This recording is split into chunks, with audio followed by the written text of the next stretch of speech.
chat. How y'all feeling, Dolo gang, man? Say I'm feeling good. Nick feeling good. Hope y'all feeling better, man. Say, as y'all can see by the title, I ain't gonna lie. I ain't put like the whole full, like, what's going on with the get up, but I ain't gonna lie. Bugatti out here scamming and jamming. I ain't gonna lie.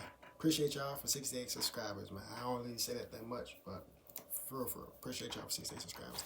Y'all see that hat? It's my grandmother's hat. You know what I'm saying? Hope y'all digging the hat. I'm digging the hat. You know what I'm saying?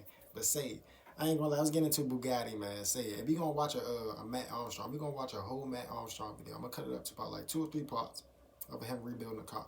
Y'all drop down in the comments on what car do y'all want to see me react to on Matt Armstrong. bro. bro. I had to get that out real quick. It's live. I ain't gonna lie, it's live. So it's like, really no cutting out, no editing, no. Like, CEO of Bugatti just stood in front of cameras and said the airbags in a crashed Chiron are so specialized, so unique, that only Bugatti can handle them. Same day, a mechanic in the UK pulled the part numbers, found them in an Audi A3. That's not a typo, A3. And if you're wondering what... Whoa. So basically what he just said, a mechanic pulled apart a Bugatti airbag. I'm saying out the airbag from the steering wheel behind that. They found an Audi part in a Bugatti. Suspicious. Why a billion-dollar hypercar company would lie about something that's easy to verify. You're about to find out. This is not a sponsorship at all. I'm not pausing the video. This is not a sponsorship. I drink Crystal Geyser. You know what I'm saying? Crystal Geyser. Gotta drink the water, man. Out exactly how dirty this fight really is. Matt Armstrong's friend bought a wrecked Bugatti Chiron at auction, paid for it, owns it, started rebuilding it. Then Bugatti made a phone call, not to the owner, to the parts suppliers. Oh snap! He made a phone call to bro. So it's like it's basically like on the streets. You know what I'm saying? You ain't making hey, say, don't be serving to him, bro. Don't be serving our parts to him, bro. Say he needs some parts. Tell him he gotta deal with us. You know what I'm saying? He gotta deal with us. And just like that, every component needed to finish the rebuild got blocked. No lawyers, no court orders. Just a quiet conversation that shut down the entire supply chain. And if you think that's legal protection, you're about to see exactly what... Damn, what the hell they have? What they do to the Bugatti though, chat? What they do to the Bugatti though, chat? This joint is wrecked, no bad. But Bugatti's really protecting. Before we go further, hit subscribe. This story is about to expose how luxury brands control cars they don't even own anymore. And you're not going to want to miss what happens next. Bugatti's official story is this. The car is too dangerous to repair. Airbags are Chiron specific. Frame integrity can't be verified. Chiron specific? What? You found an Audi. Outside the factory. Oh, I ain't buying a Bugatti. I might as well go buy it. Well, we gonna finish watching the video. They're protecting the brand, protecting future owners, protecting everyone. Except none of that explains why they didn't buy the car themselves at auction. They knew it was listed, they knew it sold. They watched someone else pay for it, take ownership, and start the rebuild. Then they made the calls. That's not protection, that's control. And the moment you understand what they're actually trying to control, the whole story changes. And here's the thing, Bugatti's not just fighting Matt. They're fighting the idea that you can't control a product after it's sold. They're fighting 2 decades of right to repair momentum. They're fighting EU consumer law. This y'all crazy though, chat. Goodness gracious. I ain't gonna lie. How would y'all feel about that though? Just basically like if you want to rebuild your Honda on YouTube and Honda hitting y'all up like, oh no, you can't double charge and triple charge your Honda. Like, no, you can't take that out, or you know what I'm saying? How would y'all feel about that? Like, no, that's kind of not fair. But Bugatti is something different because they high-end exclusive, you know what I'm saying? But we just found an Audi part in a $4 million car. And Audi costs like a fraction of that on Oh, they're fighting the reality that information doesn't stay hidden anymore. This parts blockade was supposed to be invisible. It became a public dissection of how luxury brands maintain control. And Bugatti handed Matt the smoking gun. One more thing, there's a rumor. Gun? Violence? YouTube, you don't condone. Unconfirmed but circulating in the industry that Bugatti didn't expect Matt. Damn. See, man, I ain't gonna lie. Would I buy a Bugatti? Probably not. I ain't gonna lie. Because I got $4 million to buy a Bugatti. I'll probably get like 3 other cars. Because I ain't gonna lie. You know what I'm saying? I ain't gonna break it down too much, to have connections outside the VW parts network. They expected the blockade to be absolute. A rebuild stopped before it started. What they got instead was a creator who saw the blockade, understood the leverage, and turned the whole thing into a story about corporate overreach. Let's talk about what Bugatti doesn't want you to see. Shared parts. The Chiron is supposed to be the pinnacle of automotive... Sharing? parts for $1 million. What? With engineering, hand-built, exclusive, untouchable. But when you start pulling parts, you find components that It's the Jeepers Creepers hat. Yeah, chat. You know talk about that Jeepers Creepers movie. You stop. Not making me pause the video. Aren't Chiron specific at all. Airbag modules cross-referenced to Audi, sensors shared with Porsche, electronics that show up in VW Group parts catalogs. And here's the kicker. Those parts cost a fraction of what Bugatti charges when you go through them. This isn't about safety, it's about pricing power.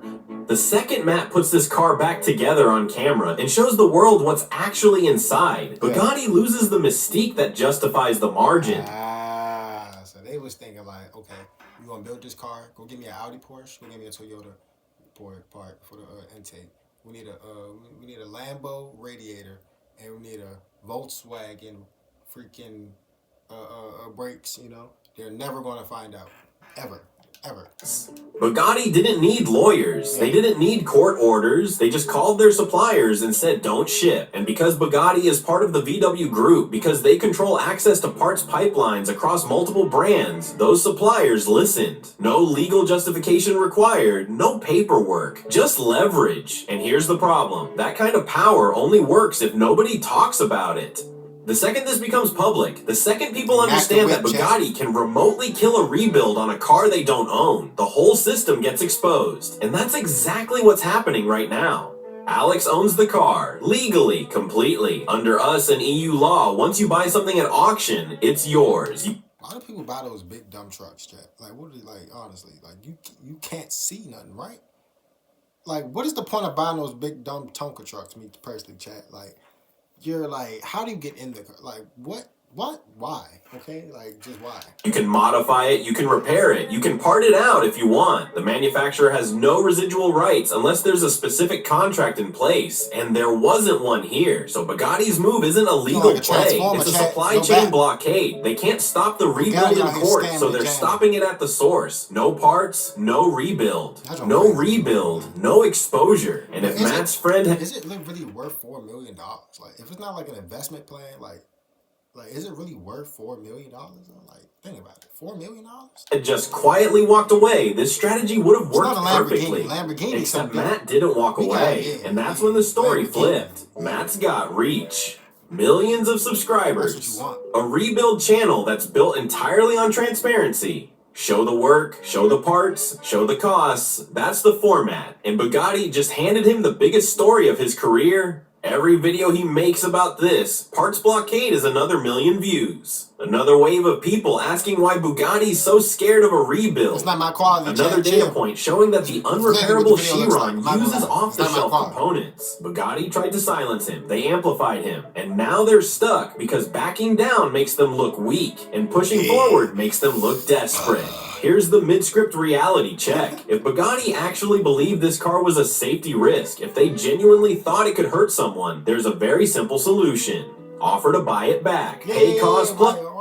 They're making a big deal about that, saying y'all can't buy other parts, and y'all already got other parts in the car. Y'all can't do, why don't y'all just buy the car back? Yeah, just buy it back. Why don't y'all do that, right? Yeah. Plus expenses, destroy the car, move on. They didn't do that. They left it in the owner's hands and just made it impossible to fix. That tells you everything. This was never about safety. It was about reputation. And the moment they chose reputation over actually removing the dangerous car from circulation, they lost the moral high ground. Now let's talk about who's helping Matt. Mansory. And if you know anything about the hypercar... Oh, we know about Mansory. Go watch my... Y'all, hey, we know about Mansory. Hey, we know about Matt. Go watch my videos. We know about Mansory, man. Mansory, something different, man. I'm telling you. World, that name just changed the entire fight. Mansory is old school industry power. They've been customizing high-end cars for decades. They have access to parts pipelines Bugatti can't easily control. They've built relationships with suppliers across the VW Group and beyond. And they don't care about Bugatti's parts blockade because Mansory's business model is literally taking cars Bugatti sells and making them more exclusive. Bugatti can pressure VW suppliers. Here's the other angle no one's talking about. Bugatti doesn't just lose this fight if the rebuild succeeds. They lose every time someone else tries to fix a crashed hypercar and points to Matt's case. They lose every time a parts supplier gets exposed for blocking shipments without legal cause. They lose every time someone realizes that the $400,000 service interval is built on the idea that only Bugatti can touch these cars, and that idea just got shattered. This isn't about one Chiron, it's about whether Bugatti can maintain the fiction of unrepairable exclusivity, and Matt's rebuild is the stress test they can't afford to fail. So here's where we are. Bugatti's CEO lied about the airbags. The parts blockade is falling apart. The safety argument collapsed. Mansouri's involved. Matt's got millions of eyes on this. And the car's still sitting in the owner's garage, proving this was never about protecting anyone. Bugatti's next move determines whether this ends. So make a long story short, I'm sorry Bugatti, but don't buy a Bugatti, chat. Okay, go get an Audi, go get a Porsche, go get a Lamborghini, you know?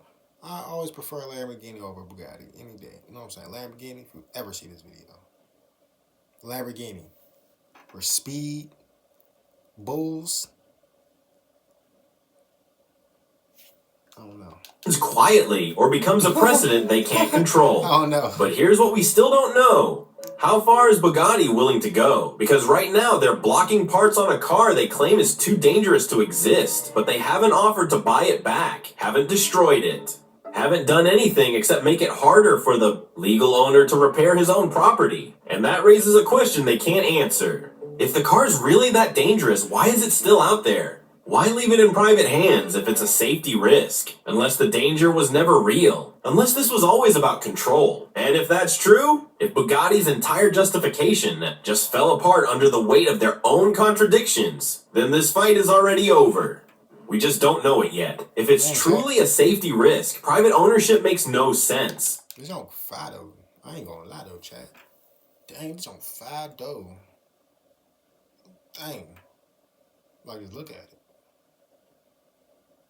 Yeah, I'll be mad they take my parts too, man. Which means either the danger was manufactured. They probably got Toyota Camry wheels. Like, come on now, Bugatti, y'all BSing out here. Why can't y'all just manufacture every part yourself? Y'all got all this money. Y'all got all this money. Y'all can definitely invest in a freaking airbag. Like, what are we doing? What are we doing? I feel like y'all need me in there in the office, man. Sure, or this was always a. Goodness gracious, this is crazy. God damn, this is crazy, boy. God damn, let me drive. Give me the keys, nigga. Power grab, and once you see that Bugatti's entire framework collapses under its own logic, you realize the battle's already been won. We're just waiting to notice. Drop a comment if you think Bugatti. This show is crazy. I'm not gonna lie. The gray, the milk. I'm gonna say this is like milk gray with the hyper orange. Like, oh my gosh. No, it's going crazy. I ain't gonna lie. The headlight's not even there, so it don't even matter. Bugatti backs down or doubles down on the blockade.